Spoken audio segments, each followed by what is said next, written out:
총선이 과연 어떤 시대 정신과 또 어떤 판단에 의해서 진행될 것이냐라고 하고 있는데 일각에선 그래요. 한동훈 위원장이 앞에 서 있고 뒤에 이제 윤석열 대통령과 김건희 여사가 있기 때문에 이 국정 심판 이게 정권 심판론이 조금 잦아들 거다. 그러니까 한동훈 위원장의 얼굴로 치르는 선거 국민의힘에 유리할 수 있다. 그래서 국정 심판론보다 이 야당 심판, 야권 심판론이 작용할 수도 있다. 그래서 과반 의석을 국민의힘이 가져갈 수도 있다. 이런 일부 전문가들의 분석도 있더라고요. 또 지지율 추이도 보면은 국민의힘이 잘 나오고 있기 때문에 이거 민주당 위기다 이런 보도도 있고 어떻게 보십니까, 교수님? 참 어처구니 없다고 생각합니다. 네. 그러니까 저는 일단 선거는 항상 절박하게 뛰어야 돼요. 그러니까 민주당 후보들에게도 늘 진다는 마음으로 뛰어야 된다 이렇게 생각합니다. 자만해서도 안 되고 절대로 뭐 가만히 있어도 당선된다 이런 생각하면 절대로 안 돼요. 그거는 네. 늘 지고 있다는 마음으로 해야 된다고 생각해요. 그러니까 저는요 차라리 이런 여론조사가 민주당한테 약이 될 거라고 생각해요. 저는 그러나 그럼에도 불구하고 저는 이번 선거가 정권 심판이 아니고 야당 심판이라고 얘기하는 분들의 말은 전혀 동의할 수가 없어요. 무슨 의미로 야당 심판이죠 대체? 야당이 뭐 책임지는 정당입니까? 야당은 비판하고 문제 있는 거 발목도 잡고 뭐 얘기도 하고 이런 일을 하는 거예요. 책임을 누가 지고 있는 거예요? 정부 여당이 책임지고 있는 거 아니에요? 국정 운영을?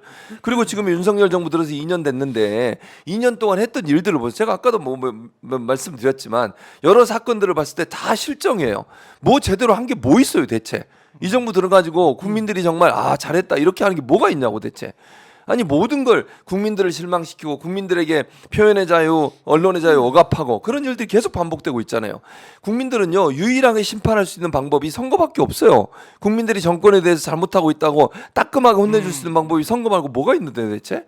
그러니까 요즘 여론조사 결과 물론 여론조사 결과가 전혀 틀리다고 저는 보진 않지만 표본이나 아니면 방법에 따라서 약간의 차이가 있을 수 있다고 저는 생각해요. 네. 전체 민심을 완전히 100% 반영하기는 한계가 있다. 표본을 예를 들면 뭐 지역별로 500명, 뭐 많게는 1000명 이렇게 조사하잖아요. 네. 그분들 조사가 물론 반영을 하는 게 일정 부분 있겠죠. 그러나 100% 반영한다고 보지 않기 때문에 이번 선거는 아무리 거부를 하려고 해도 정권 심판으로 갈 수밖에 없어요. 윤석열 정부 2년 동안 정말 힘들고 어렵고 지금 경제는 또 얼마나 어렵습니까? 네. 박정우 기자가 10,000원짜리 사과를 못 먹어가지고 늘 저한테 사과 달라고 그렇게 요청을 하고 있잖아요. 아니 이런 나라예요. 이런 나라 지금 우리가 이렇게 네. 어려운 상황에 사는 사람들 우리가 느끼는 이 고통 어떻게 이걸 혼내줄 건데요? 방법 없어요. 선거밖에. 이게 이번 선거 끝나고 나면 이제 대선까지 선거가 없잖아요. 그렇죠. 그럼 어떻게 투표할 할 일이 건데 없죠. 그러면 이런 상황이기 때문에 저는 이번 선거는 아무리 한동훈 장관이 뭐 비대위원장이 앞에 나와서 한다 한들 네. 그걸 가릴 수가 없다. 가려지지도 않는다. 어, 그렇게 얘기할 수밖에 없어요. 그래요. 근데 뭐 윤 대통령도 지금 민생 투어한다고 계속 다니고 있고 민생 토론회. 김건희 여사도 얼굴 안 보이다 보니까 이게 사람이 이제 망각의 동물이다 보니까 까먹지 않겠느냐 이런 얘기도 있다는 거죠. 어떻게 보십니까? 우선은 사실 이 총선이라는 것이 그러니까 우리가 보통 그 회고적 투표가 있고 희망적 투표가 있지 않습니까? 근데 대선은 희망적 투표를 많이 하고요. 네. 총선은 회고적 투표를 많이 합니다. 그러니까 심판 성향이 좀 있는 건데 그 심판은 두 가지가 있죠. 아까 우리 교수님 말씀하신 대로 정권 심판이라는 것도 한 축이고요. 동시에 국회의원들 개개인에 대한 평가도 분명히 들어가기 때문에 그런 의미에서는 야당 심판이라기보다는 다수 의석을 점했던 정당에 대해서 일 잘했냐 못했냐를 한번 국민들은 평가해 볼 수밖에 없다. 저 그 성격이 병립한다라고 저는 일단 보고요. 다만 지금 대한민국 경제가 너무 어려운 것도 어려운 거고요. 오늘도 보니까 이 소비자 물가지수 또 3% 올라가지고 3%가 지금 뭐 됐어요. 계속 물가가 올라가고 있거든요. 사과값이 너무 비쌉니다. 그렇습니다. 근데 그것뿐만 아니라 아까 우리가 말씀드렸던 뭐 이태원 참사나 아니면 최수근 상병 관련된 박정훈 대령 수사 외압 사건 또 뭐 이태원 그 양평 고속도로 문제나 네. 또 영부인에 대한 명품 백 논란 이 기본적인 것조차도 윤석열 정부 하에서는 해결되지 않는 정말 어처구니 없는 국정 운영을 하고 있거든요. 뭐 방금도 얘기했던 이종섭 장관 같은 예. 핵심 중에 핵심 피의자가 지금 대사로 영전하는 이런 상황을 우리가 보고 있는데 이 상황 속에서 그러면 그 양립되는 성격 중에서 우리가 국회의원 계속 심판하자로 간다면 윤석열 대통령 면죄부 주는 거 아닙니까? 아하. 그러면 국민의힘이 다수당이 된다고 상상을 해보면요. 행정 권력 갖고 있죠. 의회 권력 갖고 있죠. 이미 사법부는 장악이 끝났습니다. 거기다 지방 권력까지 갖고 있습니다.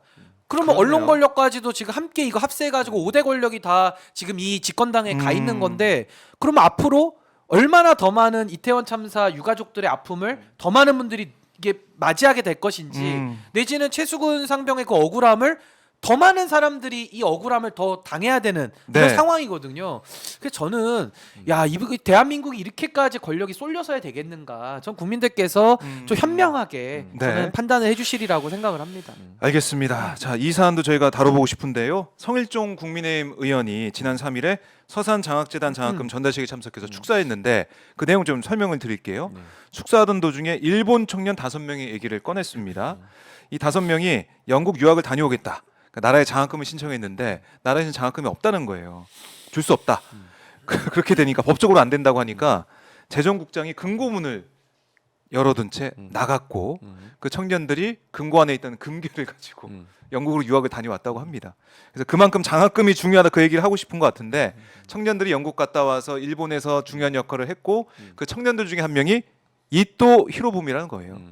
그래서 그 얘기를 해요. 성일종 의원이 이토 히로부미 일본을 완전히 개화시키고 한반도의 끔찍한 사태를 불러왔던 사람 이토 히로부미인데 뭐 불행한 역사다.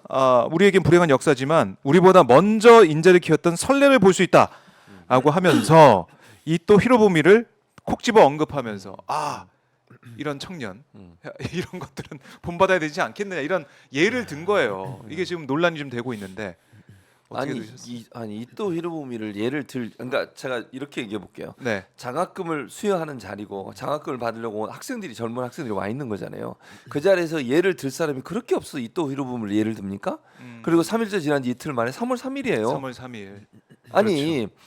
생각을 해보세요. 자, 우리나라에도요 국비 장학생이 있고요. 국비 장학금으로 갔다 와서 교수하시면서 연구 활동 많이 하는 분들 많습니다.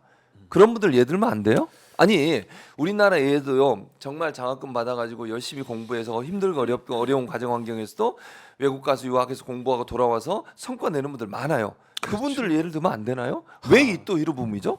그 많은 예 중에 아니 뭐 외국 예를 들더라도 다른 나라도 그런 사람 많아요. 장학금 받고 미국 같은 경우도요 돈 없지만 장학금을 받거나 정부 지원 받아가지고 열심히 일해가지고 열심히 공부해서 좋은 성과를 내는 분 많고요. 그 많은 사람 중에 굳이 이토 히로부미를 예를 든 이유가 뭐예요 대체? 그것도 3일째 이틀 지난 이후에 이게 말이 되는 행위인지 모르겠어요. 그러니까 이분은 머리에 이게 예를 들려면 이토 히로부미만 생각이 났나 이런 생각이 들 정도예요. 이거는요 피해야 될 부분을 일부러 더 얘기한 게 아닌가 하는 생각이 들어요. 첫째. 그러니까 다른 사례가 전혀 없고 이분이 유일한 사례라면 모를까. 그러지도 않은 상태에서 3일절 지난 이틀 후에 이토 히로부미를 꺼내가지고 이분을 마치 잘한 일처럼 물론 이게 그 사람이 우리나라 와서 침략하고 이런 걸 얘기한 건 아니지만 그럼에도 불구하고 학생들 얼마나 황당하겠어요. 왜 여기서 지금 이토 히로부미 얘기하지? 우리가 그럼 그 사람처럼 돼야 되나? 이런 생각이 또 들지 않겠어요? 듣는 사람 입장에서. 두 번째, 아무리 재정국장이 문을 열어놨다고 가져가면 돼요 그러면? 그거 범죄 아니에요? 가져가라고 열어놨는지 모르겠는데 그거 범죄. 이거 윤석열 대통령 한동훈 비대위원장한테 물어보고 싶어. 어떻게 해야 돼요 이 사람? 그거를 저는 그래서 이게 정말 신민상원이라고 보통 이게 뉴라이트 사상이 네. 이 대통령실이나 국민의힘 안에 많이 퍼져 있는 게 아닌가 하는 우려가 있어요 사실. 아하. 이런 태도를 보면서 그러지 않고서 어떻게 예를 들어서 굳이 일본에 우리를 침략했던 나라의 그 네. 침략의 당사자가 된 사람 그 사람을 거론하면서까지 칭찬을 해야 하는지 도저히 이해가 안 되는 상황입니다. 뭐 성일종 의원이 연합뉴스에 이렇게 얘기를 했네요. 아니 우리가 일본을 뛰어넘는 강국이 됐는데도 여전히 일본에 대한 그런 언급조차 금기시하는 것은 그 자체가 열등의식이다. 그게 신민상원이에요. 깜짝 놀랐습니다. 저는 그렇게 생각해요. 변호사님 어떻게 보세요? 그러니까 이제 성일종 의원의 발언은 이런 논란을 부추겨 가지고 사실은 본인이 좀 이득을 보겠다라는 그러니까 지지층들에게 어떤 좀 일부 호소를 하겠다라는 의도가 저는 분명히 있어 보이고요. 뭐 그건 뭐 개인의 그 행동이니까 제가 네. 뭐 떠나서라도 이거는요. 있을 수 없는 발언을 하는 거예요. 그러니까 보수가 어떻게 보수가 친일파랑 동치됩니까? 이런 발언을 한다는 건 이거 거의 친일파 수준이죠. 이거는 뭐 뉴라이트를 더 뛰어넘는 저는 수준의 발언이라고 보고 네. 나사가 풀린 정도가 아니라 나사가 아예 뽑혀 있구나라는 생각이 좀 들었습니다. 성일종 의원이 그래도 국민의힘 안에서 나름의 그래도 무게감 있게 활동을 했던 분인데 네. 어떻게 저런 공적인 발언을 이토 히로부미라는 사람을 인재로 표현을 하면서 공적 발언을 할 수 있는가? 그러면 안중근 의사는 인재를 그러면 처단한 겁니까?